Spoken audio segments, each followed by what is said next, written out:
ಮಾಳಿಕೆ 3, ಪುಸ್ತಕ ಪರಿಚಯ 44, ತಿಂಗಳ ವಿಶೇಷ ಜೀವನ ಚರಿತ್ರೆ ಪುಸ್ತಕಗಳು.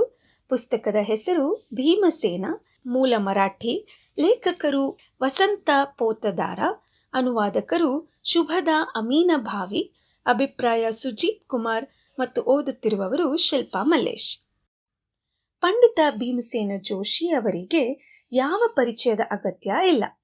ಹಿಂದೂಸ್ತಾನಿ ಶಾಸ್ತ್ರೀಯ ಸಂಗೀತದ ಕೀರ್ತಿಯನ್ನು ಜಗತ್ತಿನ ಮೂಲೆ ಮೂಲೆಗೂ ವಿಸ್ತರಿಸಿದ ಮಹಾಪುರುಷರು. ತಮ್ಮ ದಾಸವಾಣಿ, ಸಂತವಾಣಿ ಕಾರ್ಯಕ್ರಮಗಳ ಮೂಲಕ ಭಕ್ತಿ ಹಾಗೂ ಸಂಗೀತದ ಗಂಧ ಗಾಳಿ ಇಲ್ಲದ ಸಾಮಾನ್ಯ ಮನುಷ್ಯನಿಗೆ ತಲುಪುವ ಹಾಗೆ ಮಾಡಿದರು. ಕೇವಲ ಸಂಗೀತಗಾರರು ಹಾಗೂ ಸಂಗೀತ ತಿಳಿದವರಿಗೆ ಮಾತ್ರ ಸೀಮಿತ ಆಗಿದ್ದ ಶಾಸ್ತ್ರೀಯ ಸಂಗೀತವನ್ನು ಎಲ್ಲರೂ ಆನಂದಿಸುವ ಹಾಗೆ ಮಾಡಿದರು. ಕರ್ನಾಟಕದ ಈ ಮಹಾನ್ ಪುತ್ರನ ಕುರಿತು ಕನ್ನಡದಲ್ಲಿ ಬಂದ ಪುಸ್ತಕಗಳು ವಿರಳ. ಅದೊಂದು ದುಃಖದ ಸಂಗತಿ.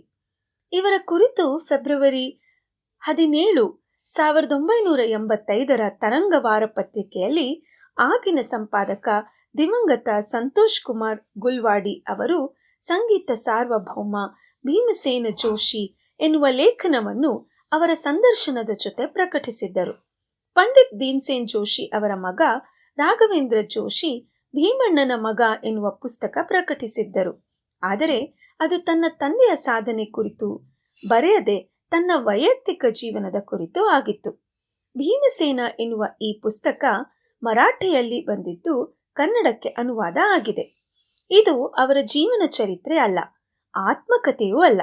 ಅವರ ಜೀವನದ ಪ್ರಮುಖ ಘಟನೆಗಳನ್ನು ದಾಖಲಿಸಿ ಅವರ ಸಮಕಾಲೀನರು, ಅಭಿಮಾನಿಗಳು, ಸ್ನೇಹಿತರು ಹಾಗೂ ಕುಟುಂಬದ ಸದಸ್ಯರ ಸಂದರ್ಶಿಸಿ ಅವರ ಬದುಕಿನಲ್ಲಿ ನಡೆದ ಆದರೆ ಯಾರಿಗೂ ತಿಳಿಯದ ಅನೇಕ ಘಟನೆಗಳನ್ನು ಈ ಪುಸ್ತಕ ದಾಖಲಿಸುತ್ತದೆ. ಲೇಖಕರು ಬೇರೆ ಬೇರೆ ಸಮಯದಲ್ಲಿ ಬೇರೆ ಬೇರೆ ಜನರನ್ನು ಸಂದರ್ಶಿಸಿದ ಕಾರಣ ಕಾಲಕ್ರಮದಂತೆ ಈ ಘಟನೆಗಳು ಬಂದಿಲ್ಲ. ಮುಖ್ಯವಾಗಿ ಈ ಪುಸ್ತಕ ಅವರ ಜೀವನದ ಈ ಕೆಳಗಿನ ವಿವಿಧ ಆಯಾಮಗಳನ್ನು ಹೊರಗೆ ತರುತ್ತದೆ. 1. ಸಂಗೀತದ ಸಾಧನೆಗಾಗಿ ತನ್ನ 11ರ ವರ್ಷದಲ್ಲೇ ಮನೆ ಬಿಟ್ಟು ಹೋಗಿ ಅವರ ಹುಡುಕಾಟ. ಜಲಂಧರ್, ಗ್ವಾಲಿಯರ್, ವಾರಣಾಸಿ, ಪುಣೆ, ಮುಂಬೈ, ವಿಜಯಪುರ ನಗರಗಳಲ್ಲಿ ಅಲೆದಾಟ. 2. ರಾಮಚಂದ್ರ ಕುಂದಗೋಳಕರ ಅಲಿಯಾಸ್ ಸವಾಯಿ ಗಂಧರ್ವರ ಗುರು ಆಗಿ ಪಡೆದದ್ದು ಮತ್ತು ಅವರ ಜೊತೆ ಭೀಮಸೇನ್ ಜೋಶಿ ಅವರ ಅನುಭವಗಳು. 3.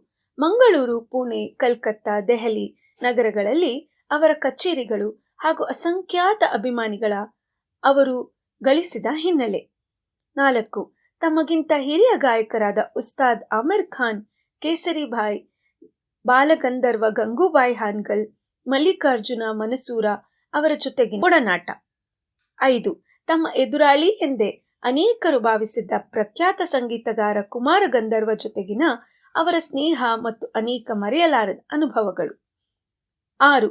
ತನ್ನ ತತ್ವಗಳ ಜೊತೆ ಎಂದೂ ರಾಜಿ ಮಾಡಿಕೊಳ್ಳದ ವ್ಯಕ್ತಿತ್ವ, ಕಲಾವಿದರಿಗೆ ಅಪಮಾನ ಆದಾಗ ಪ್ರತಿಭಟಿಸುವ ಗುಣ ಹಾಗೂ ತನ್ನ ಅಭಿಮಾನಿಗಳನ್ನು ದೇವರೆಂದು ಆರಾಧಿಸುವ ಹಿರಿಮೆ.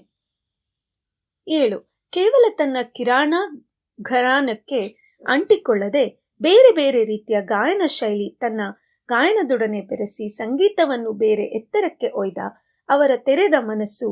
ಇಳಿ ವಯಸ್ಸಿನಲ್ಲೂ ಸದಾ ಸಂಗೀತದ ಹೊಸ ಹೊಸ ಆಯಾಮದ ಕುರಿತು ಶೋಧಿಸುತ್ತಿದ್ದ ಅವರ ಕುತೂಹಲ, ದಣಿವರಿಯದ ಅವರ ಸಾಧನೆ. 8. ಬೇರೆ ಬೇರೆ ದೇಶಗಳಲ್ಲಿ ಅವರ ಸಂಗೀತ ಕಚೇರಿಗಳ ಅನುಭವ. ಅವರು ಆಫ್ಘಾನಿಸ್ತಾನದಲ್ಲಿ ಕೂಡ ಸಂಗೀತ ಕಚೇರಿ ಮಾಡಿದ್ದರು ಎನ್ನುವ ಕುತೂಹಲಕಾರಿ ಅಂಶ ಹೊರಗೆ ಬರುತ್ತದೆ. 9. ಓರ್ವ ಗುರುವಾಗಿ ಅವರ ಶಿಷ್ಯರಾದ ಮಾಧವಗುಡಿ, ಉಪೇಂದ್ರ ಭಟ್ ಅವರ ಅನುಭವಗಳು. 10. ಅವರ ಕುಟುಂಬ, ಅವರು 2 ಮದುವೆ ಮಾಡಿಕೊಳ್ಳಬೇಕಾದ ಹಿನ್ನೆಲೆ. ಓರ್ವ ಗಂಡ ಆಗಿ, ಓರ್ವ ತಂದೆಯಾಗಿ ಅವರ ಪತ್ನಿ ವತ್ಸಲ ಹಾಗೂ ಮಕ್ಕಳಾದ ಶ್ರೀನಿವಾಸ, ಶುಭದ ಅನುಭವಗಳು. 11. ಸಂಗೀತದ ಕುರಿತು ಅವರ ವಿಮರ್ಶೆ ಹಾಗೂ ತಾವು ಮಾಡಿದ ಪ್ರಯೋಗಗಳ ಕುರಿತು ವಿಸ್ತಾರವಾಗಿ ಹೇಳಿದ್ದಾರೆ. 12.